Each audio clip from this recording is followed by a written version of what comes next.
L'affaire est assez banale, mais son issue plus surprenante. Relax ce matin pour 3 militants anti-GCO poursuivis pour avoir déployé une banderole au-dessus de l'autoroute le 25 avril dernier, alors que le rassemblement était interdit.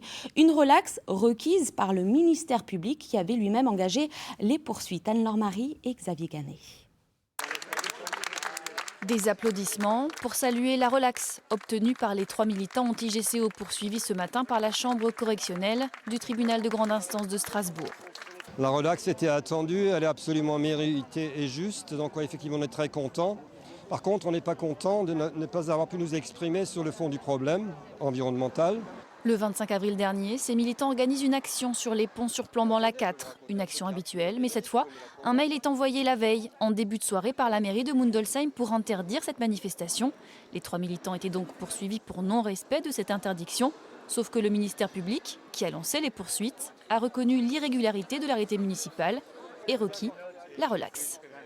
Il y a des poursuites de personnes qui représentent aucun, mais vraiment aucun danger pour l'ordre public. Aucun, il n'y en a pas eu de trouble à l'ordre public. Donc c'est en ça que je trouve que c'est politique. C'est politique contre les manifestants, et c'est encore plus grave, j'allais dire, que la seule question alsacienne du GCO. Ça s'applique vraiment aujourd'hui au niveau national, cet ensemble de poursuites sur des petites contraventions, voilà, maintenant on poursuit les organisateurs pour les dissuader de continuer à organiser des manifestations. C'est pas autre chose. Un découragement qui ne semble pas atteindre les militants anti-GCO. Ils étaient 70 rassemblés ce matin pour soutenir les 3 retraités poursuivis.